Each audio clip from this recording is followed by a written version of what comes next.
Forum sur les infrastructures en République démocratique du Congo avec M. Denis Kalonjingoy. Il est directeur général des CNADJ Pissol. Merci de nous accorder un peu de votre temps, monsieur le directeur général. Night Pissol qui apporte des solutions innovantes. Vous êtes directeur général d'une entreprise privée. Mais quel est le rapport avec cette réflexion sur les infrastructures en République démocratique du Congo? Merci bien pour la question. De prime abord, je commence par féliciter et remercier Think Tank qui organise ce forum sur les infrastructures. Et comme vous le savez, les infrastructures constituent un élément de souveraineté pour un pays.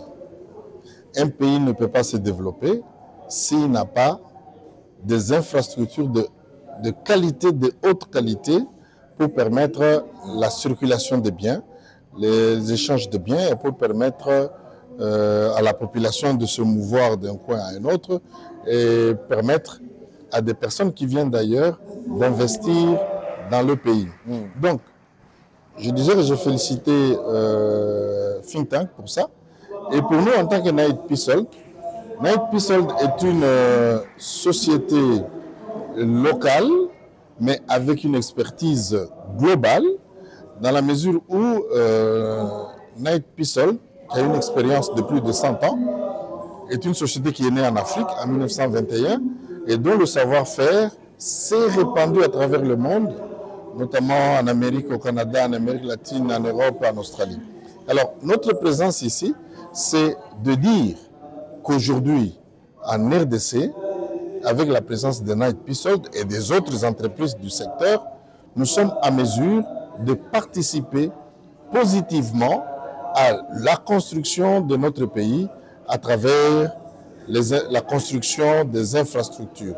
Donc c'est ça qui justifie notre présence ici, de dire, voilà un forum qui met ensemble le gouvernement, les opérateurs du secteur des infrastructures, les bureaux d'études, etc. pour échanger.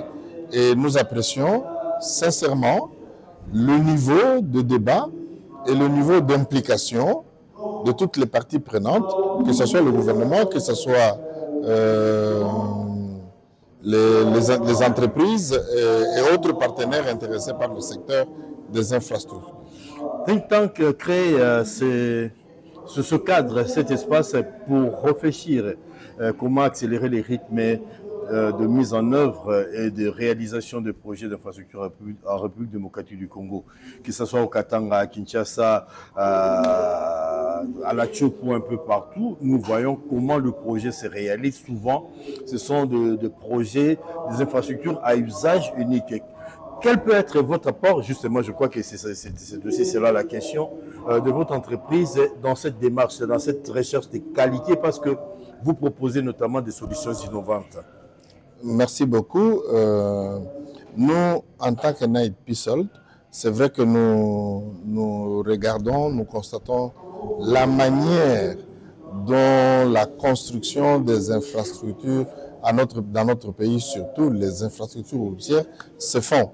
L'apport de Night Pissol, c'est que nous pouvons offrir des études de haute qualité qui respectent les standards internationaux. Nous sommes triplement cotés ISO et nous avons d'autres standards que nous respectons dans les études. Deuxièmement, quand nous avons fait les études, nous allons jusqu'au design. Le design de routes, le design de ponts, etc. Et après le design, on ne s'arrête pas là. Nous continuons jusqu'à superviser la réalisation du projet.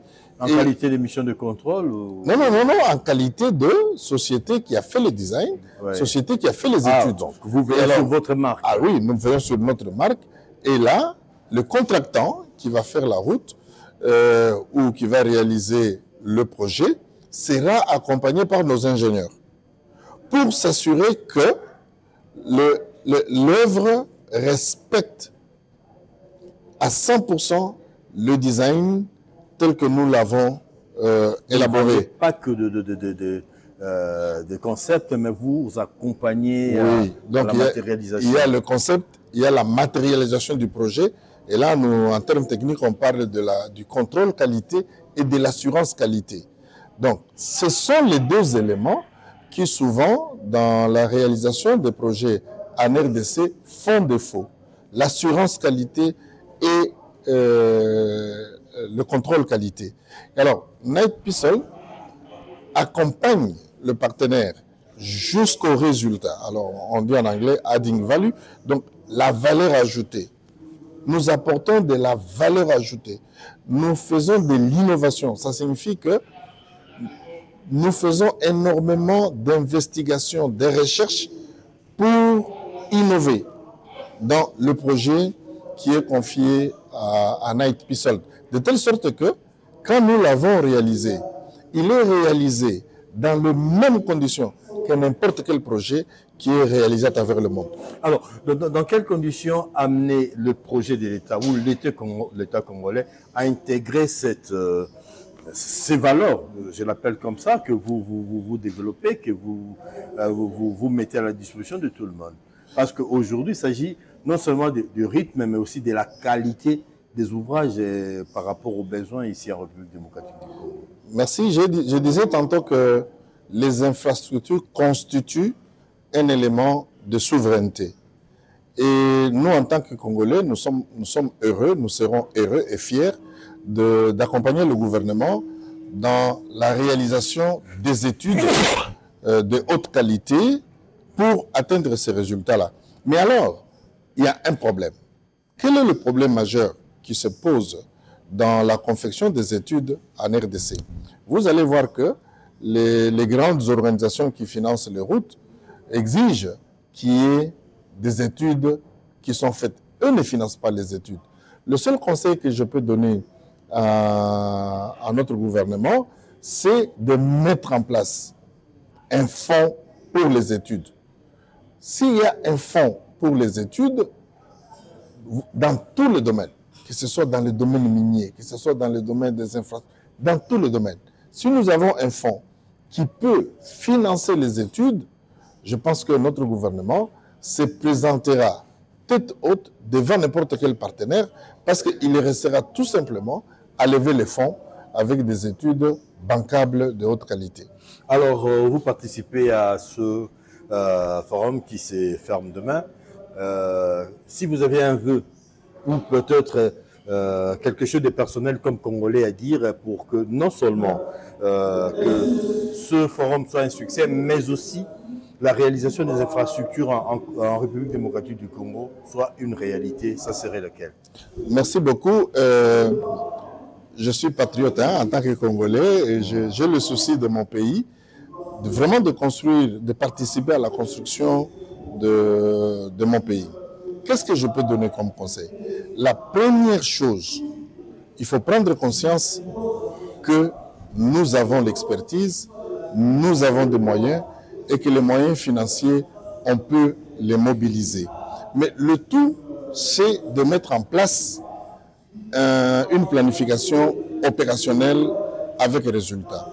Et alors, ce que je peux dire, en termes, parce que j'ai entendu dans cette conférence, beaucoup de gens ont parlé de financement, de routes et autres. Moi, je leur ai dit, nous avons un secteur qui est porteur. Le secteur porteur, c'est le secteur minier. Bon, aujourd'hui, le code minier a donné des possibilités pour que nous puissions financer le développement de notre pays. Je veux tout simplement épingler le cas de financements infranationaux. Dans les financements infranationaux, on parle de la redevance minière, nous parlons des cahiers des charges, nous parlons de la dotation de 0,3% du chiffre d'affaires des sociétés minières. C'est de l'argent qui est réellement décaissé, c'est de l'argent qui est réellement disponible. Alors, il appartient à notre gouvernement de penser à un organisme. On sait que le Code minier a mis en place un organisme qui s'appelle Fonds minier pour les générations futures. Mais ces fonds qui reçoivent de l'argent du secteur minier peut être une solution à la construction des infrastructures dans ce pays. On peut créer aussi un fonds genre Stabex dans l'Union européenne qui sert avec un objectif précis à construire les infrastructures. Et alors, au-delà de ça, comme je disais que le secteur minier, c'est un secteur porteur, on peut le mettre à contribution. C'est-à-dire, on peut demander aux miniers de financer des infrastructures. Mais alors, ces charges peuvent devenir déductibles. Parce qu'après tout, c'est l'argent qui est dû à l'État. Pour réaliser des infrastructures, pour réaliser d'autres choses, l'État a beaucoup des missions beaucoup plus grandes que ça.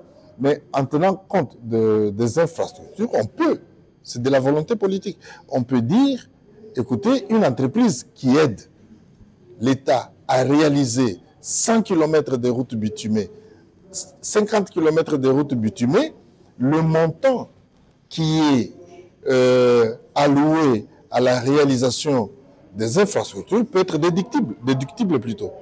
Je crois que nous verrons notre pays se développer davantage. Maintenant, le deuxième élément, c'est tous ces échanges, toutes ces recommandations qui seront transmises au gouvernement.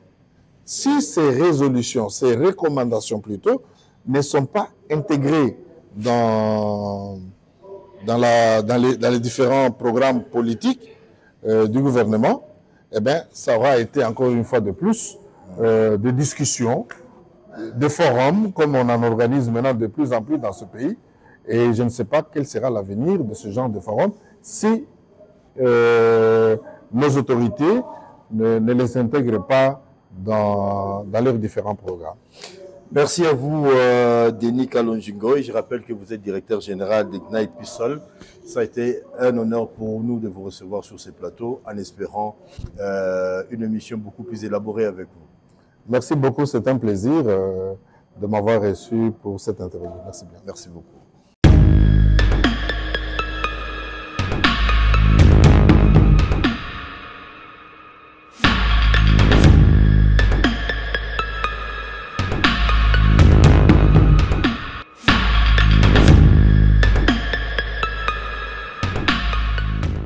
Forum sur les infrastructures en RDC par Think Tank RDC. Nous recevons sur ce plateau Madame Jeanne Tunda et également Monsieur l'ingénieur Umba Dimalanda Tito et enfin Monsieur Denis Cordel. Avec eux, participons à ce forum de Kinshasa sur les infrastructures.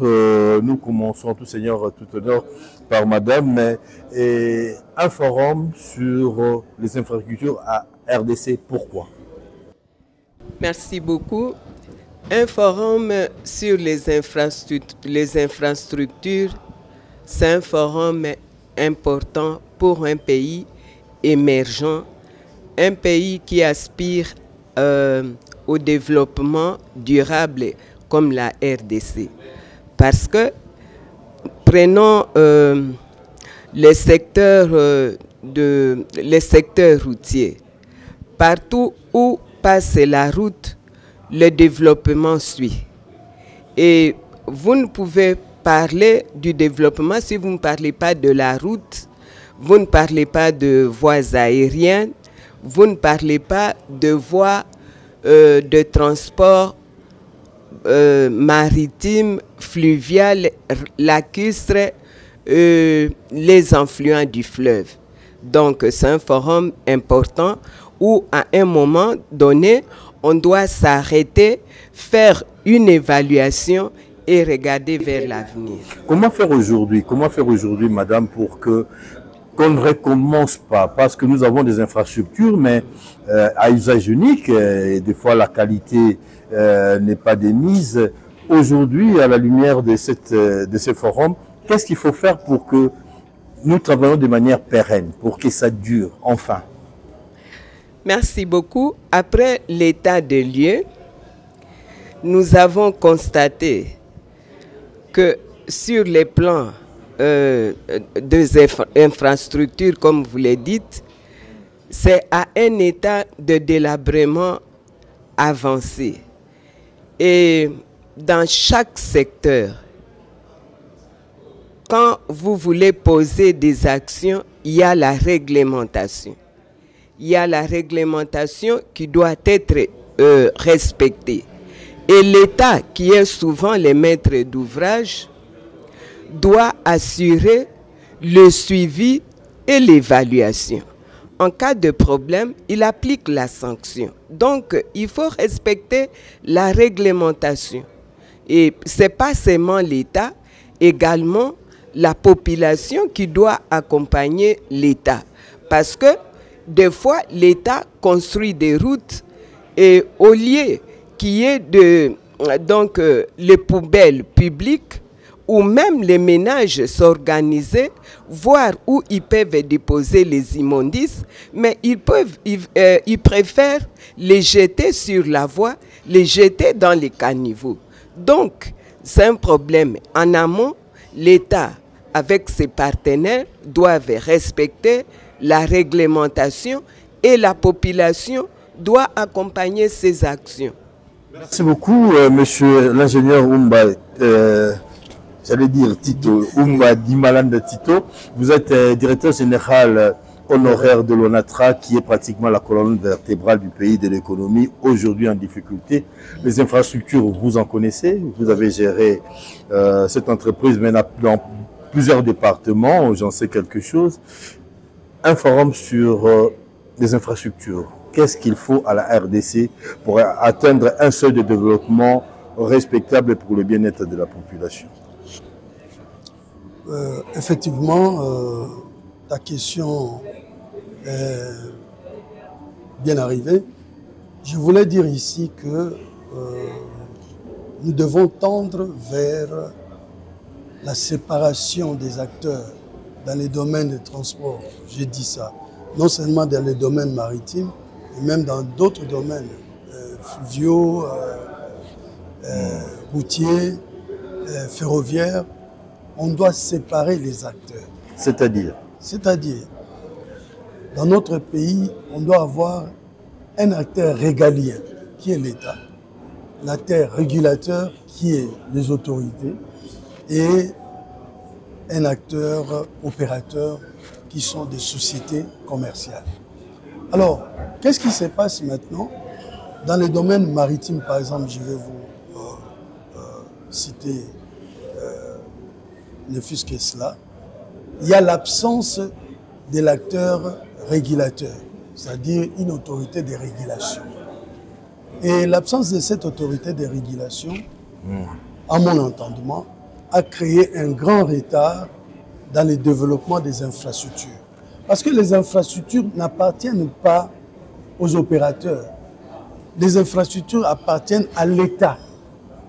L'État peut faire venir un opérateur, il vient travailler sur les infrastructures, ces infrastructures. Et ces infrastructures-là, l'État confie ça à une autorité de régulation. C'est lui qui va gérer ces infrastructures. Et le rôle régalien, comme Madame dit, vous voyez tous les services de l'État, comme la direction de la marine, comme la direction de... vous avez une autre direction là, d'inspection. Ce sont là des régaliens. Ce sont eux qui seront à côté de l'État pour l'encadrer, pour faire respecter la réglementation. Donc la réglementation. Donc, aussi longtemps qu'on ne va pas distinguer ces différents acteurs, les infrastructures auront toujours un problème. Dans tous les domaines, il y aura un problème. Voilà. Denis Cordel, vous êtes président de d'Atodi, qui est un bureau d'études, si je ne m'abuse. Vous participez à ces assises de Kinshasa, à ce forum de Kinshasa. Quelle est votre participation? Comment vous voyez ces forums et qu'est-ce que vous pensez? Et quelle est votre participation à ces assises? Alors ma participation, elle intervient de mon expertise d'une trentaine d'années en Afrique, dans 31 pays d'Afrique, en particulier en gestion portuaire, gestion de corridors et partenariat public-privé. J'ai fait toute ma carrière en Afrique, j'ai d'ailleurs vécu à Lubumbashi pendant un certain temps, donc je connais le pays, j'ai vécu de l'autre côté du fleuve aussi, et on m'a demandé d'amener un peu mon expérience, ma vision de ce qui pouvait être fait. Et ce que je disais tout à l'heure, c'est que la RDC a une chance géographique inouïe, et d'ailleurs c'est le nom de son pays, c'est qu'il y a un fleuve et ses affluents qui représentent des autoroutes et des routes naturelles. Au-delà de sa façade maritime, c'est d'arriver à interconnecter et utiliser ses forces.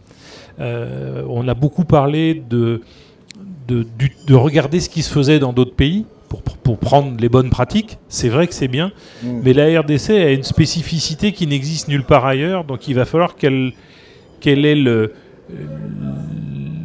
la capacité à générer son propre modèle de développement, en utilisant bien évidemment ce qui existe ailleurs. C'est un peu comme un jeu de briques. On utilise ce qui marche bien ailleurs, mais on crée son propre modèle. Et on sent bien qu'il y a cette volonté aujourd'hui. Maintenant, le défi est tellement grand et tellement immense qu'on ne peut pas tout faire d'un coup, et que la difficulté, c'est de prioriser. Il y a effectivement les aspects légaux d'organisation des États, il y a l'apprentissage des PPP, il y a la formation des hommes, parce que rien ne se fera sans des hommes formés. Et voilà, moi je viens partager mon expérience par amour pour ce oui, il y a des opportunités naturelles, mais comme on dirait en rugby, comment transformer l'essai, faire en sorte que ça devienne des conditions pour la construction des infrastructures qui apporteraient un certain niveau de développement. C'est ça les défis, parce qu'il y a les richesses naturelles, il y a des opportunités géographiques, mais il y a aussi le résultat attendu qui n'est pas toujours au rendez-vous. En fait, on sent bien que depuis quelques années, l'intention est là, les études sont là, les volontés sont là. Maintenant, il faut transformer l'essai, c'est-à-dire qu'il faut passer à l'action. On sait qu'il y a des investissements, il y a des investissements directs étrangers qui arrivent. Maintenant, il faut réaliser, il faut montrer des exemples, des premières réussites. C'est ces premières réussites qui feront gagner les autres et qui amèneront la confiance des investisseurs pour passer aux autres. Donc, il ne faut pas se louper sur les premières réalisations.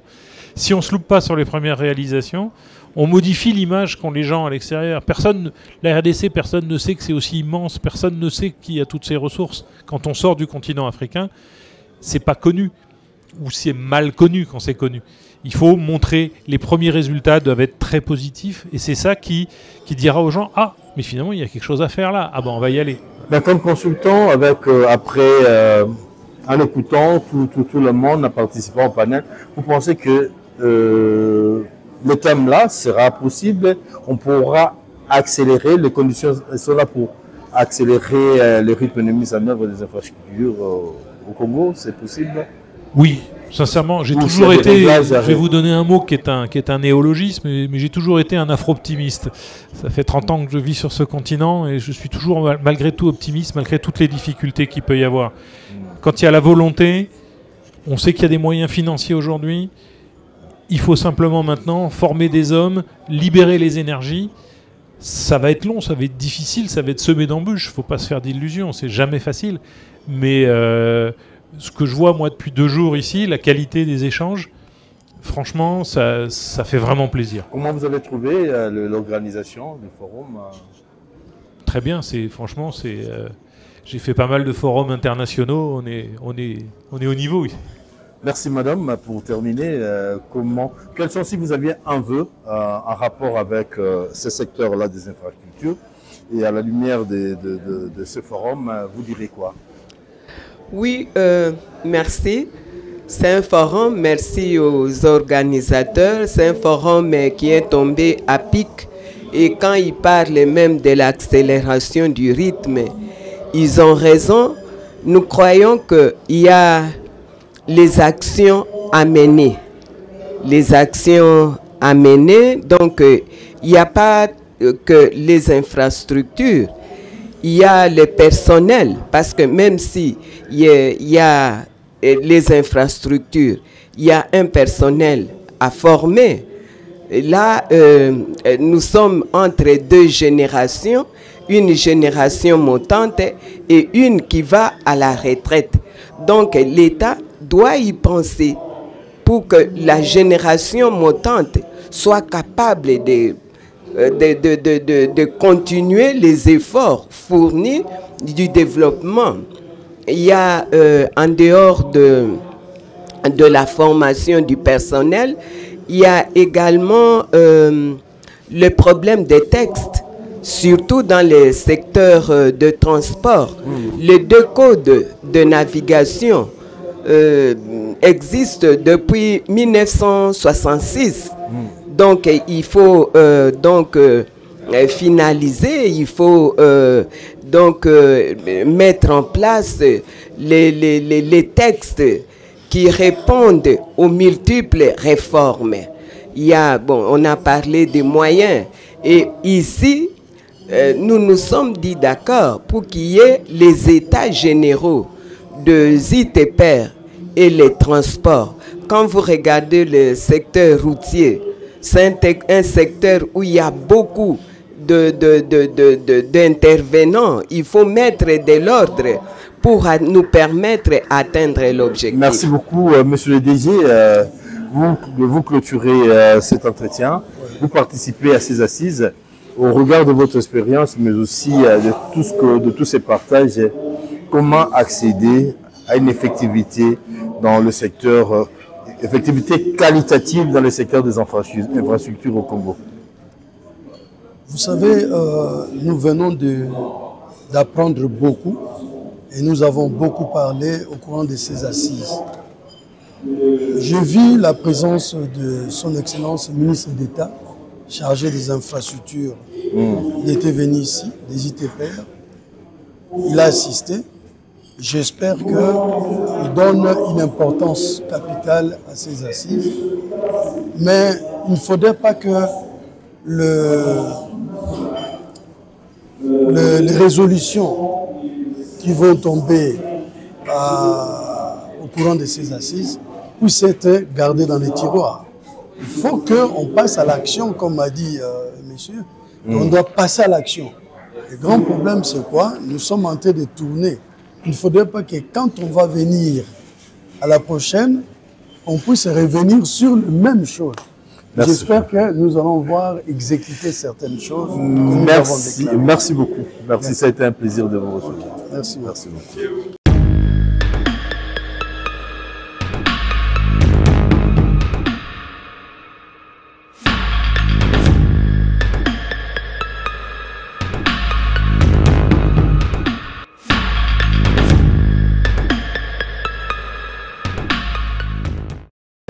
Monsieur Hippolyte Mwakambozolo, vous êtes directeur à AC.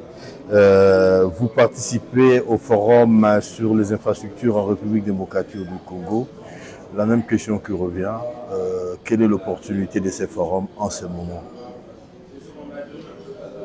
Bon, nous avons un nouveau gouvernement. Il y a un programme de gouvernement en place. Je crois que ce forum, il tombe à point nommé. À point nommé parce que forcément, la question aujourd'hui que le nouveau gouvernement doit se poser, c'est de se mettre au travail. Mais avec quoi? Avec des outils, certainement. J'ai parlé du programme du gouvernement. Et à côté du programme du gouvernement, il y a un certain nombre d'outils dont ils ont besoin. D'emblée, ils ont besoin de poser un diagnostic et en même temps avoir des pistes sur lesquelles les défis sont tellement énormes. Par où commencer? Par quoi on va commencer? Et comment on va commencer? Je crois que ce genre de forum sur les infrastructures, c'est vraiment une source. Vous êtes intervenu dans ce forum. Du haut de votre expérience professionnelle, qu'est-ce qu'il faut à la RDC pour atteindre le niveau des infrastructures désirées, voulues pour le bien-être de la population?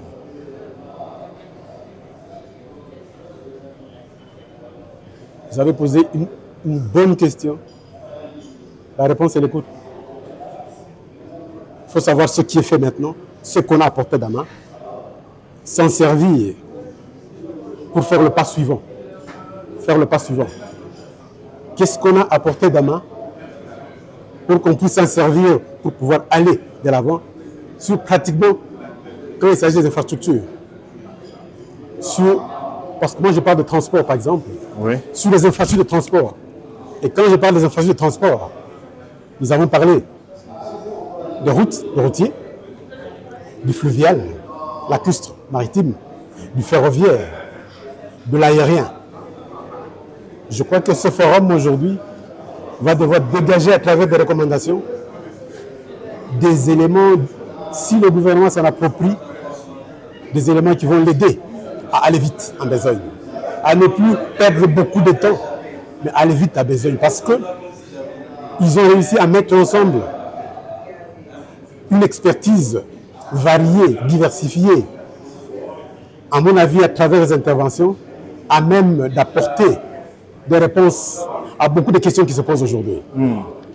Alors, pensez-vous que toute la crème, toutes les intelligences réunies ici, dans le cadre de ce forum, peuvent aider à la résolution de ce problème, mais dans quelle mesure, monsieur le directeur? Je crois que nous avons tout à l'heure, quand nous a été donné d'intervenir à 2 reprises, nous avons utilisé une formulation. C'est la formulation de l'escalier. Si je veux aller un peu plus haut et que j'ai un escalier, ça devient possible. Il faut prendre la première marche, ensuite la deuxième marche. Maintenant, la question que l'on peut se poser, est-ce que ces escaliers existent? Est-ce qu'ils sont disponibles? Bien, à travers ce forum, on réalise qu'effectivement des escaliers existent.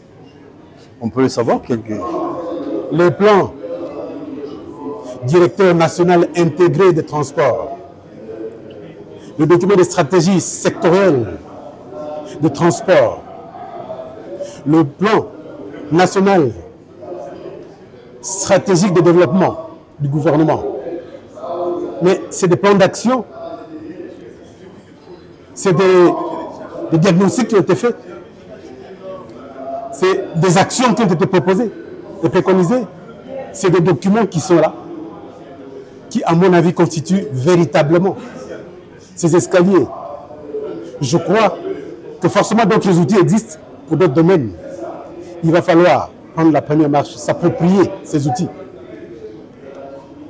Et qu'est-ce qu'il faut faire pour appâter l'État, pour que l'État s'intéresse à ce genre de production, à ces genres de... Parce que vous avez parlé de la présence du ministre des ITPR ici, mais qu'est-ce qu'il faudrait pour que cela intègre les systèmes opérationnels pour que nous puissions accéder à ce que nous voulons tous, et l'État, et la population, et la société civile?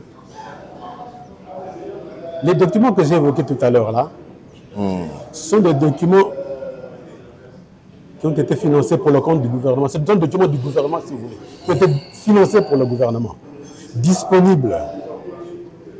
S'approprier ces documents, à mon avis,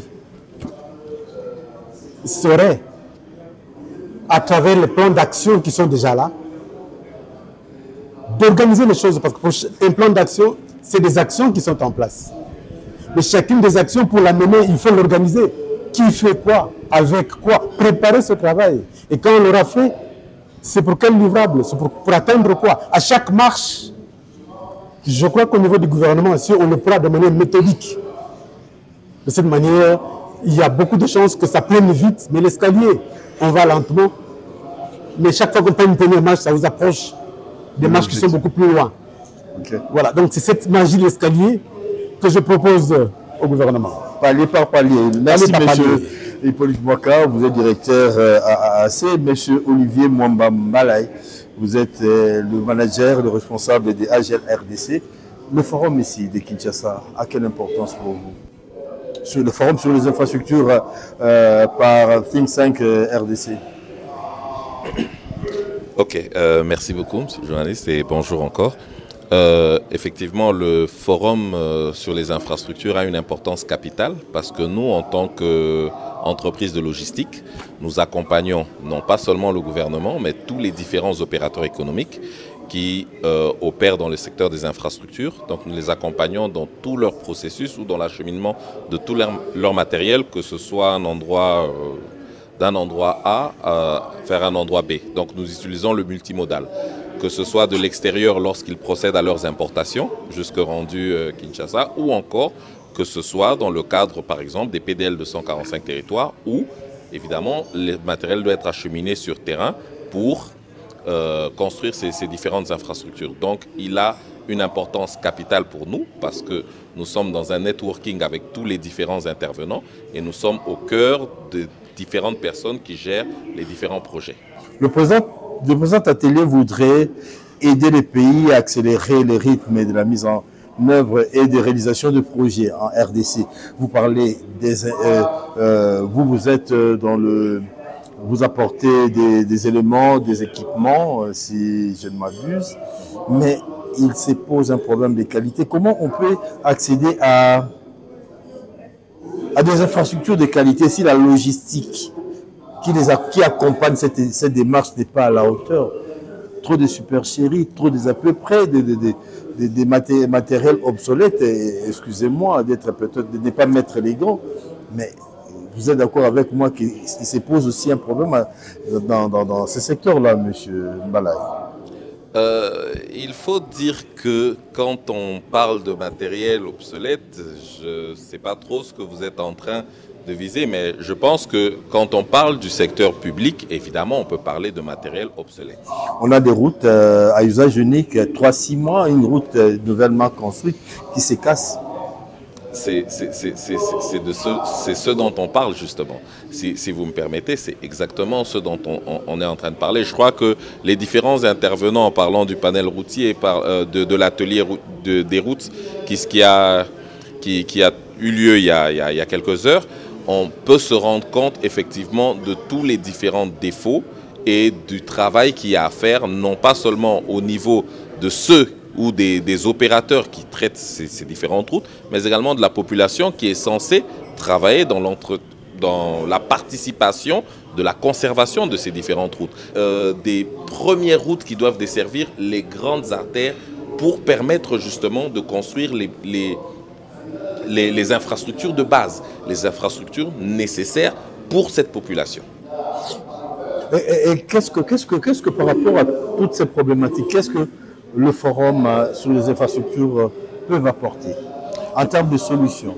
Je pense que le forum des infrastructures réunit un ensemble d'experts, non pas seulement nationaux, mais internationaux, qui viennent et apportent leur pierre à l'édifice pour rappeler ou pour remettre un peu une série de recommandations qui sont faites que le gouvernement devrait avoir pour axer son orientation de travail sur les différents axes. Parce que chacun, en apportant sa pierre à l'édifice, avec un regard extérieur parfois et pas directement impliqué, peut arriver à conseiller ou apporter des recommandations qui vont permettre au gouvernement d'avancer sur les axes qui sont réellement prioritaires et qui peuvent permettre le développement de notre pays. Puisque aujourd'hui, ces infrastructures, c'est tout ce que tout le monde attend, parce que c'est un facteur de développement. Et sans ces infrastructures, on ne peut pas parler de développement. On peut parler de la connectivité entre les chefs-lieux, qui n'existe quasiment pas. Et aujourd'hui, si on donne les orientations et on donne ces différentes recommandations, c'est pour permettre au gouvernement d'avancer. Et parfois, vous savez, ce n'est pas forcément des choses qui n'existent pas.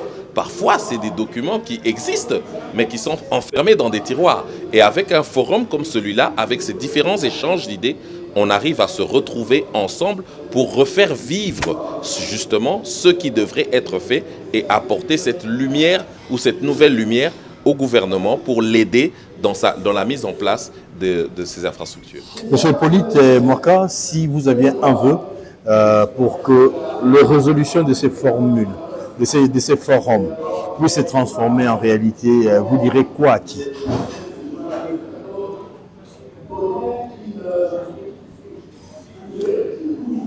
Je vais passer les choses.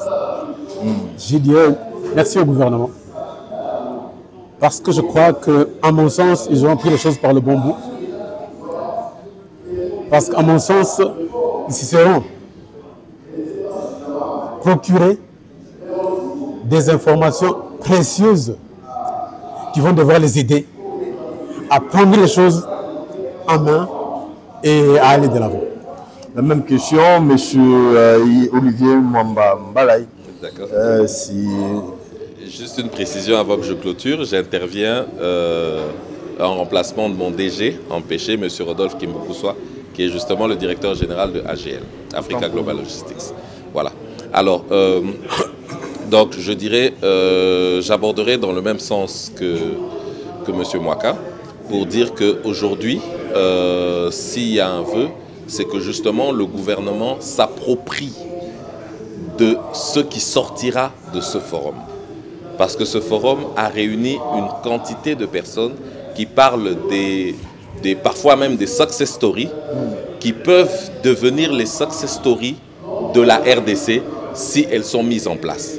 Ce forum permet au gouvernement d'entrer en action, mais d'entrer en action en prenant les éléments vers les bons bouts.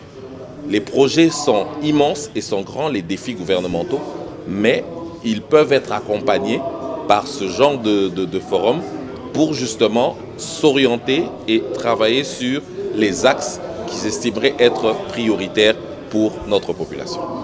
Monsieur Hippolyte Mwaka, Monsieur Olivier Mwamba, merci, ça a été un honneur pour vous de vous. Merci beaucoup à vous. Un plaisir pour nous.